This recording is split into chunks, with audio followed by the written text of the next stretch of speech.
From the innovative campus of Cortex, this is Connect with Jade Harrell.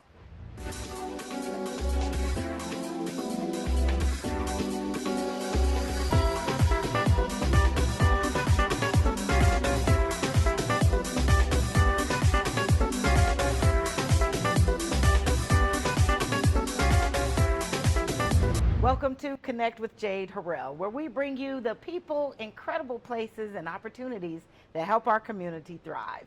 I'm your host, Jade Harrell, and as this season comes to an end, we're taking a look back on all the great things we did this summer. But first, we begin this morning. You see her every Saturday morning on CBS, but did you know she's one of East St. Louis's own? Michelle Miller, the acclaimed journalist and co-host of CBS Saturday Morning, takes us back to her roots at the Salute to Women in Leadership Awards by the Urban League of Metropolitan St. Louis. At the 19th annual Salute to Women in Leadership Awards, Michelle Miller returned to where it all began, East St. Louis, to honor the legacy, resilience, and power of women leaders from all walks of life. Well, I have to say the accomplishment of bringing my book Belonging to the world, that sort of birthing that, was really not only an acknowledgement of the purpose that I've put forth in making sure that I have gratitude and understanding in people achieving despite everything else that they may have struggled through is essential. Michelle shared with us her journey of belonging, as chronicled in her book, Belonging, A Search for Identity Through Loss and Love. Belonging is the name of the book. It is a search for identity through loss and love. Primarily because it's a story of how my mother gave me up. East St. Louis has been a word, a name that has been with me since I can't even remember.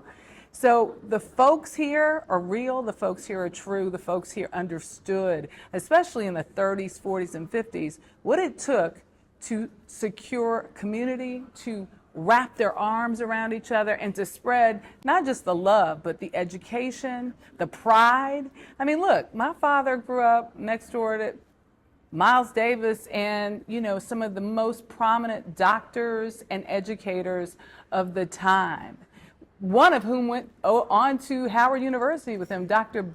William Mattori, who then became one of the great educators at Howard University and ensured so many of the physicians, the black physicians who exist today, had a shot. So yeah, East St. Louis, y'all don't play. Michelle Miller's journey started here in East St. Louis, where she learned the power of community, perseverance, and the values that have guided her success. The women who helped to create this person I am, the women who stepped in when my mother was absent, and one of them is here today. Her name is Zernona Clayton. She is a mentor of, the Urban League of Metro St. Louis. And just when you think about the women who've been steadfast in not only uplifting community, they've been steadfast in building friendships, they've been steadfast at touching lives.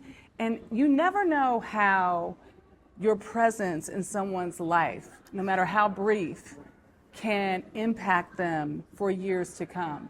For Michelle, mentorship has been a cornerstone of her journey, with incredible figures like Zernona Clayton helping to mold her path.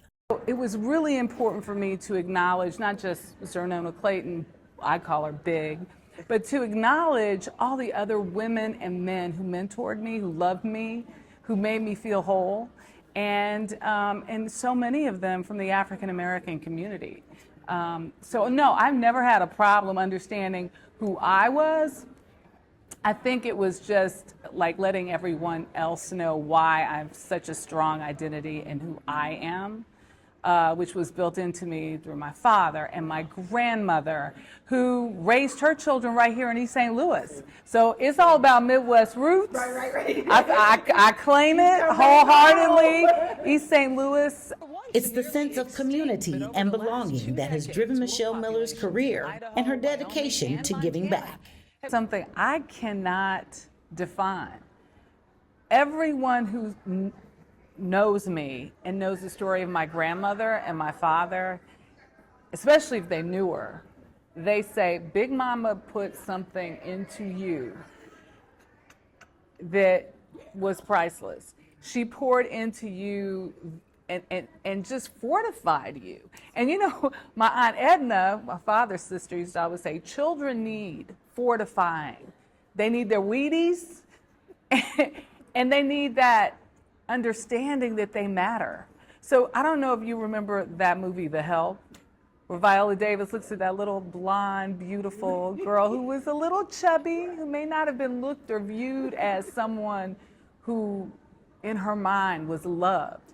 And she told her, you is smart, you is kind, what was the third one? You is important. Important. Not impotent, important. From East St. Louis to the national stage, Michelle Miller exemplifies the strength, resilience, and spirit of this great city. That are the culmination of you. Thank you. So honored to Thank be here you. with you. Success in everything. Thank you. Thank you. Thank you. For more information about the Urban League of Metropolitan St. Louis and their work to uplift and empower our communities, visit uplstl.com or connect with Jade Harrell. Together, we celebrate the women who lead and inspire. Coming up. So once you can do that, nicely done. We'll be right back. It takes something to be in business for 15 years. Well, Locks of Glory has reached the golden milestone, and we invite you to celebrate with us. Under the open sky, at the moonrise, for a garden party, going all out for Locks of Glory. Whether you're a customer or might want to be, or you may just be curious. Locks of Glory is here for community and here to cater to you. Join us Sunday, October 20th from 2 to 6 p.m. at the Moonrise Hotel, Rooftop Terrace. Connect with Jade Harrell is brought to you by the Heartland Black Chamber. Our virtual office provides your business an address at our office location so you can build an instant presence without all the costs of a dedicated office. Get your virtual office at the Heartland Black Chamber today. Info at hbcstl.com. Connect, grow, promote. Heartland Black Chamber of Commerce, St. Louis. And by the Conley Financial Group, changing the world one insurance policy at a time. Call 314-930-3550. 314-930-3550. We hit the green with the Kwame Foundation for their annual golf tournament, an event that's more than just a game. It's an opportunity to drive change and open doors for future generations. Well, it's been on my bucket list to really get into the game of golf.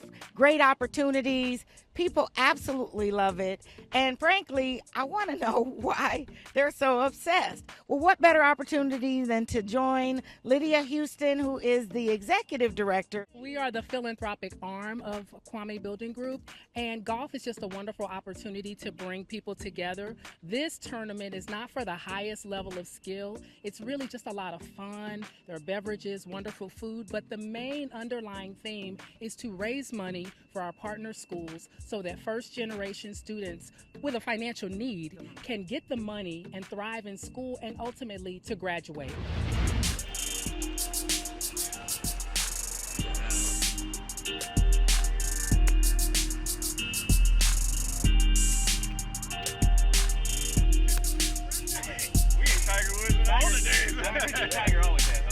You know, I've never really been able to connect with the game of golf. I've had a few lucky strokes. In fact, I've showed some people out the couple of times that I've been on the green. But I really never could relate to what has people so obsessed.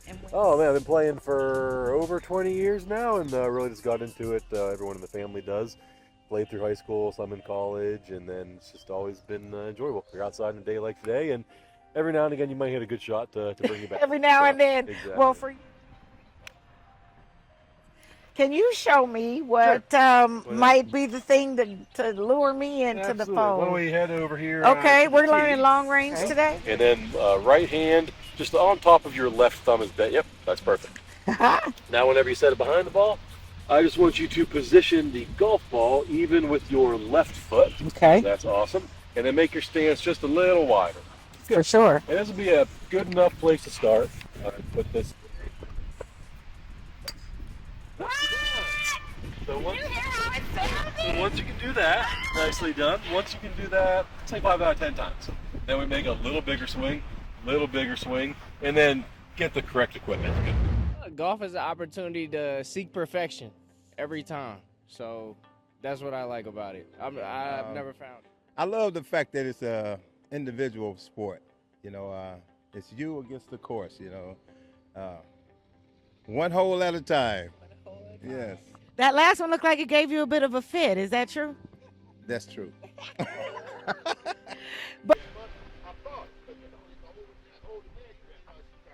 What is so great about this game? Like he said, it's a challenge. Every day, it's different. You're always, like I said, you're seeking perfection. And it's a numbers game, so you're always trying to get that lower number, and it's like, and some days you play great, some days you play bad, so it's kind of like life, I was just going to say. You got to just go with it. It's like if you have a bad day, you got to come back out, and ride that roller coaster,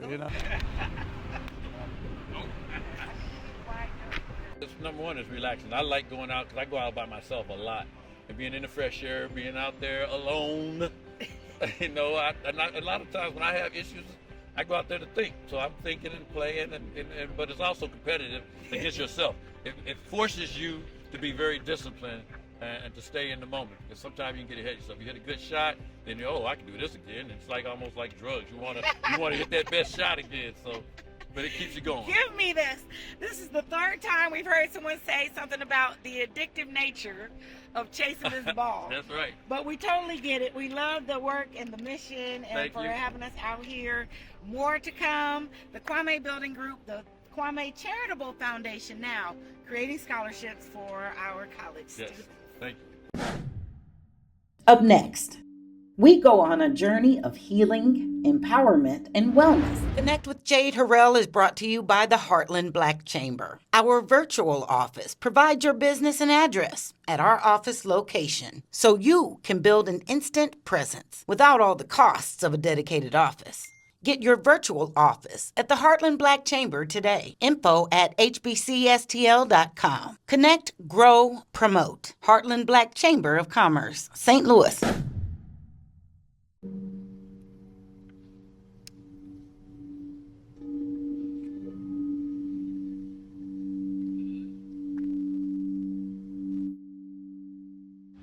Well, hi, my name is Nicole L. Jackson. I am the owner of NLJ Counseling and Coaching Services. We provide individual counseling services, all virtual. In addition, we do sound bath healing.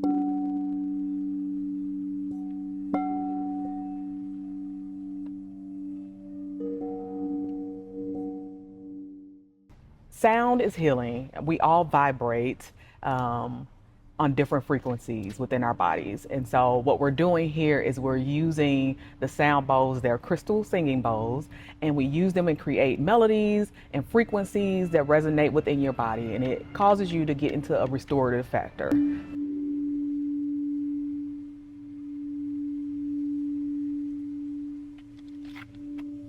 The idea is for you to get in. Most people go to sleep when we do these sound healing sessions. You get into a state of theta, which is the state of restoration and relaxation. So that's what we're trying to get going at this moment. At this event, currently we're at the 10-year anniversary of Michael Brown at this Black Ball, and we wanted to create a serene, calm, peaceful space because a lot of the things we'll be talking about tonight may get heavy for some folks.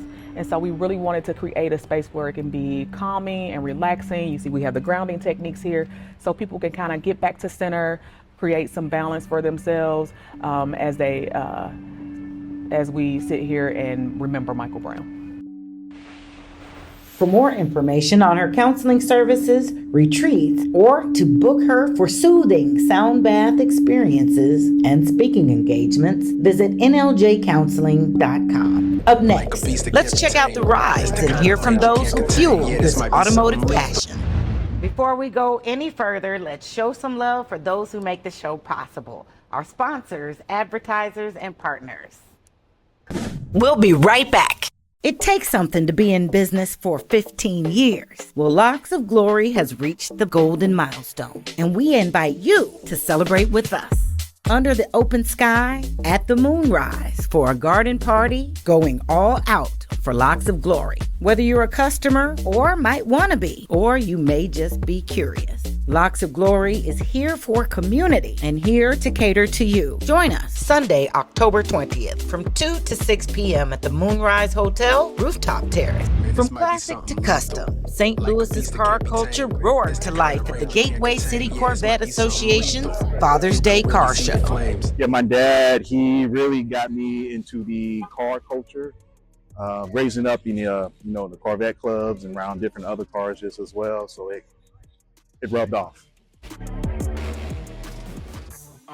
Feel it coming. The pressure start thumping, ain't no running. It might cause you pain. I think so.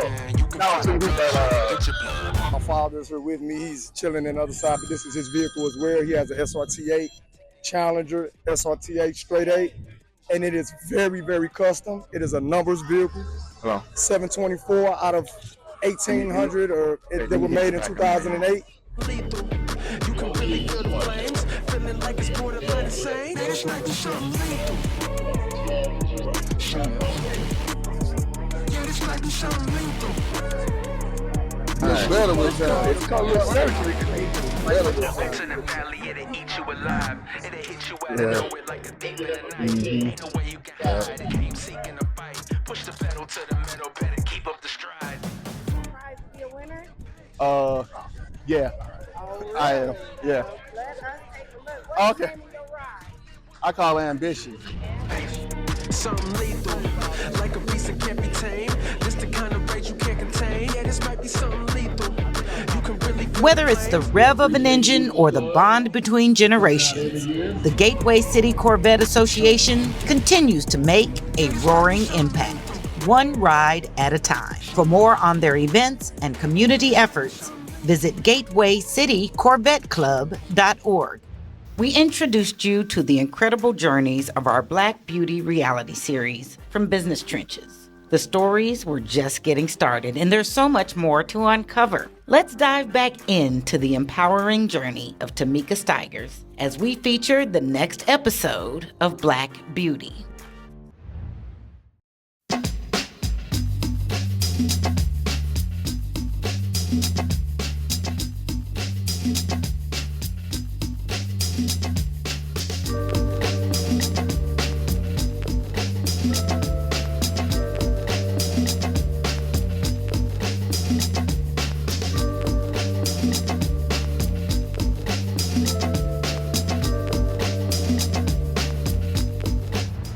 Our communities are being monopolized by people that don't live here, that don't look like us, that don't care about us. And instead of marching in the streets, being negative towards them, the way we fight is to create what we desire, to create the systems that are going to benefit us in our own communities.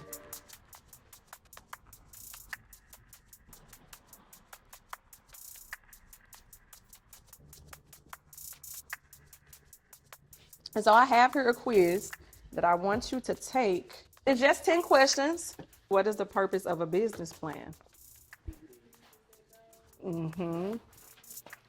What is a SWOT analysis used for in business? When I decide to do an event, especially those that are free, to give away advice, tips, it's empowering because it's giving someone the opportunity to learn something that they did not know. And I am a lifelong learner. I think it's important to learn something new every day. You need to go to the Secretary of State, get your name, get your business structure, because once that's solidified, Then you're gonna create your business plan. What if you put all that time putting your business plan together, your marketing, you got a name, and then you go out there, your name ain't even available. Because it takes a lot to bring our people on board. We have to keep saying it and say it in a different way. Get somebody else to help you say it, and then say it again and say it again. We have to really get down deep into the cortex of people to build that muscle of change. It takes a lot to affect change. And it's a long game. And I'm the person, I want to see stuff now because I'm tired of waiting. Because we've been living in this state for so long, for way too long. And a lot of times people talk about incremental change. I'm tired of incremental. I want to hit it. I want us to do what we need to do today. Our experiences and our connections with our words. Words are the bricks that build the structures of our lives. She was the first person that said, Mom, you need to do a TED Talk. And so as I get emotional, like, this was months before I even thought about it. We're having a conversation. She was like, Mom, you need to do a TED Talk. I'm like, why? I don't have anything to talk about. So can you think of your talking, if they don't get what I'm saying, here's the cost. Here's the impact. Because that's where you're getting into, this is a TED idea. Because I'm solving a big pain point with what I'm contributing. I was very excited when I first got the email about TEDx. I really wanted to experience it, step on the stage, talk to people. So we look at why is that? Well, the main thing is we don't spend our money in our communities because there are a lot of, I call them vultures, poachers that come into urban communities, set up shop, make money, and they leave. Maybe the TEDx talk, what have the Asians figured out that the Black people have not? And then you go into, here's your data. $1 spent with Asian-owned businesses stays in the community for 28 days. $1 spent in the Black community stays in the Black community for 6 hours. Got my email back stating, thank you, but no thanks, which I knew because I didn't put my best foot forward. I turned it in at the last minute. And that's something that it's hard. Just like that. The first time, I didn't let this there go. You go. You got to now grab it with that hand. Yes, and use that finger to grab it over. And then keep that open Yeah, like now that. put your thumb in there. To me, working and giving information to someone who's white is nothing new to me. I've been educating a lot of white people on how to take care of Black hair because that was the world that I've lived in for a long time. I went to a church that was dedicated to racial reconciliation. So a lot of the families that were white had adopted Black kids, and I'm very vocal, very much an advocate for that whole realm of those people feeling supported. My daughter is Black, and we understand that hair is history, hair is culture, hair is a crown.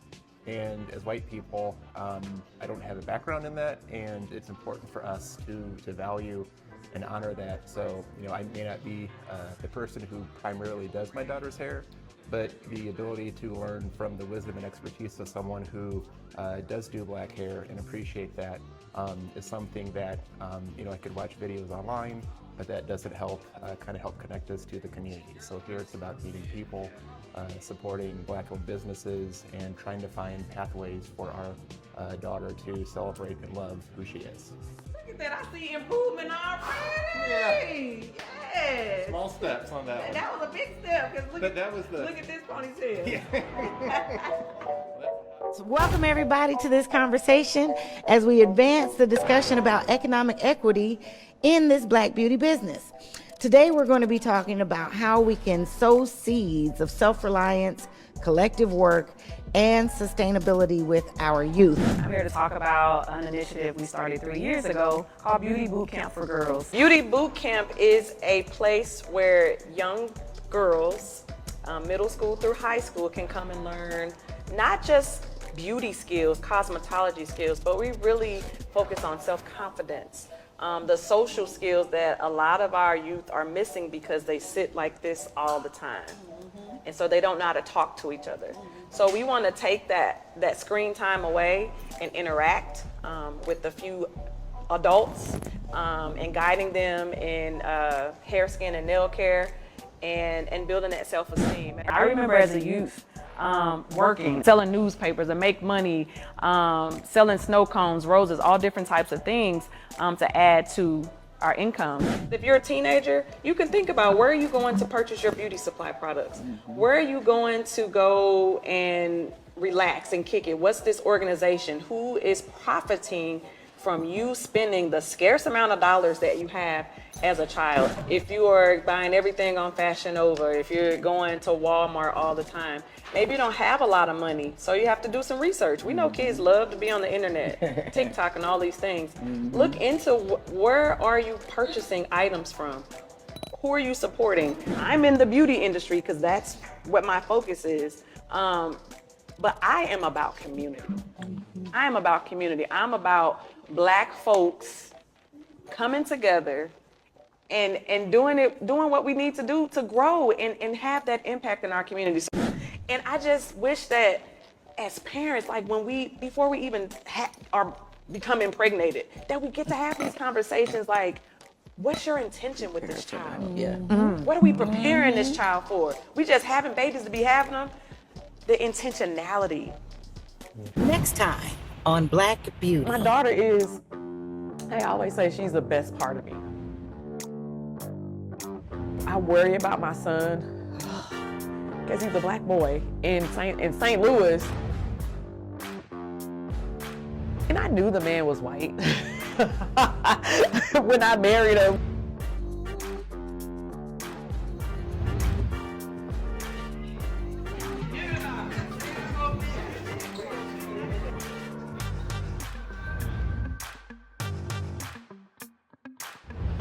Well, that's all the time we have for now, but we'll be back soon with more great things you're going to want to connect to. And we want to hear from you. Share with us your ideas, your programs, your initiative, and let's get them connected to our community good. I'll see you next time.